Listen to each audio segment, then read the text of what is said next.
And in the case of cataloging the number of untruths that this president has trotted out thus far, only in nearly 11 months of his presidency, how's it going, David?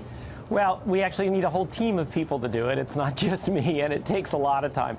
As you know, there are all these fact checkers out there. They've totaled up. They say Trump has said 1,000 untrue things. We set a much higher standards. We said, look, it needs to just be demonstrably and blatantly untrue. So we didn't count his crazy story about General Pershing. We don't count it when he gets some economic statistics off by a little bit. We say it needs to be demonstrably and really substantially untrue. And we've counted 103 distinct untruths, falsehoods, lies that he has told in his first 10 months in office. So there are a lot of them. Give us an example of your criteria, your top 3 that fall into the category pants on fire lie versus all of the other subtle untruths or, misappropriations of the truth. Oh, look, a lot of these we know, right? It's a blatant lie about his inauguration size crowd. It's the more substantive stuff. It's the stuff saying that we have the highest taxes in the world, which we clearly do not. So we basically try to take the most favorable interpretation. We say, is there any way you can justify this, and say it's kind of a matter of political debate, and if the answer is no, we count it. And then what we just did was we compared it, at the request of Trump supporters, we compared that pace to Obama's pace of telling falsehoods.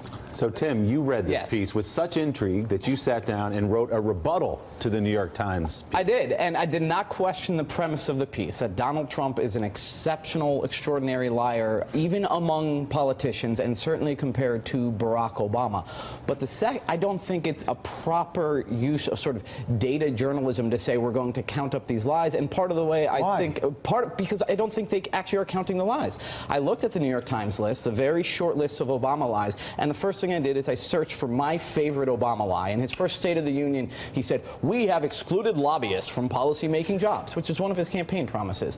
And there were 36 recently registered lobbyists in policy-making jobs, including a Goldman Sachs lobbyist as a chief of staff at Treasury and 4 former lobbyists in his cabinet. That was a lie. That was a blatant falsehood that didn't make the New York Times list. And you look at some of this, if you like your doctor, you can keep your doctor, was counted as one lie, even though he said it at least 30 times as president. And in my rebuttal blog post, I found the first 3 that came to my mind. Only one of those, if you like your plan, you can keep it, showed up in this. I just think that counting lies and charting them and doing this is a silly thing because you're not going to catch it. You did not have the New York Times.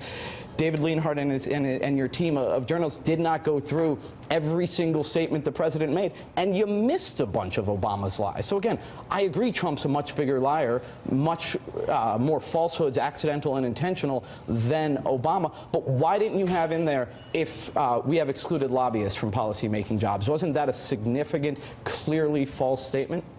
You want us to apply a different standard to Obama and Trump, and we applied the same standard, Tim. So that's a great example of the kind of thing we didn't include for Trump. We looked at that. They did exclude a lot of lobbyists from jobs, so we said under the most generous interpretation, we took all those out for Trump, and we said, look, we're not going to give Obama a different standard than Trump. And when you do it, what you end up seeing is that Obama definitely said some untrue things. We know him. The fact that he said if you like your health insurance plan, you can keep it, that was false. Obama said false things about the high school dropout rate.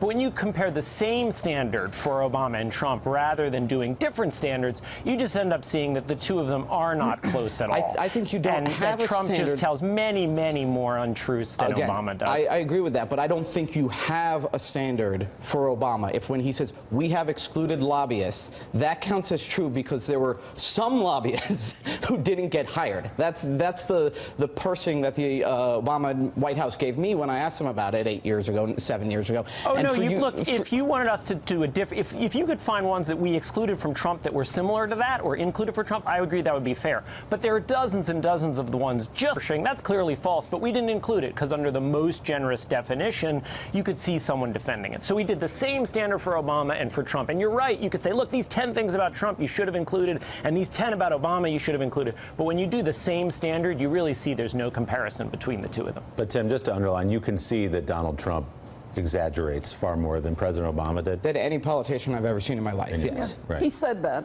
Yeah, it's true. Peggy, what do you think? I'm wondering if there has been, off the top of my head, I can't think, number of Trump lies versus Obama, I bet Trump wins.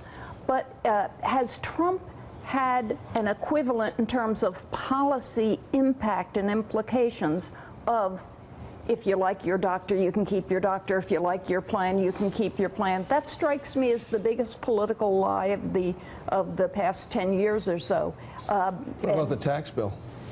But it hasn't passed yet for That's it. one. But Peggy brings up an interesting point. I don't Obviously, know. Trump wins the volume battle, but if you say lies that caused harm versus not believing it was a major piece of legislation that was his defining piece of legislation, was built on that. She does bring up an issue. And this one, the central critique, one of the central critiques of Romney in the 2012 campaign. Remember the motto from the Obama campaign: Osama bin Laden is dead and General Motors is alive. And so then he would go from the GM and say, "You said let Detroit go bankrupt." And he said in one of the debates, I want to get the exact quote because to prove that it's a lie, I think by any standard, he said, Obama said, the federal government, Romney had said the federal government should provide guarantees for post-bankruptcy financing and assure car buyers that their warranties are not at risk. But Obama then said, you were very clear that you would not provide government assistance to the U.S. auto companies, even if they underwent bankruptcy. You put those two statements side by side, it's very clear. Romney said we should have government guarantees. Obama said, you said there won't be any government guarantees. That doesn't show up in the New York Times lie list. That was at the heart of Obama's criticism, along with the fact that if you like your plan, you can keep it, was the single most frequent defense of Obama's central piece of legislation. So I could make the argument that the heart of Obama's campaign was built on standard political lies. David, But Trump is still a much bigger liar. Yes, he said that. Look, we can More go back. frequent. Obama told falsehoods. Bush told falsehoods, most famously about Iraq and weapons of mass destruction. Trump tells falsehoods about everything.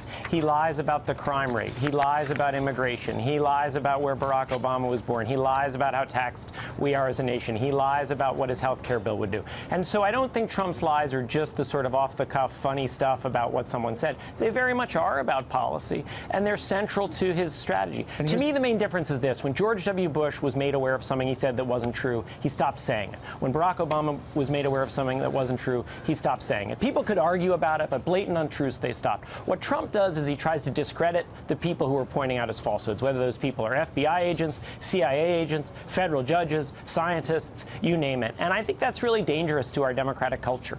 He's also undermining the behavior of truth in general, and that's the big problem. And remember, his administration started with a fight over what? The crowd size. This is his inauguration. David Leonhardt, fascinating list. Thank you very much. Tim Carney, well Thanks for done. having Good me. back and forth. You guys should go out and have brunch or something. Keep this fight going. Coming up, President Trump was big on symbolism yesterday, literally cutting a piece of red tape to represent his administration's effort to slash regulations. We'll talk about the most recent rollback affecting people who use the internet. Morning, Joe.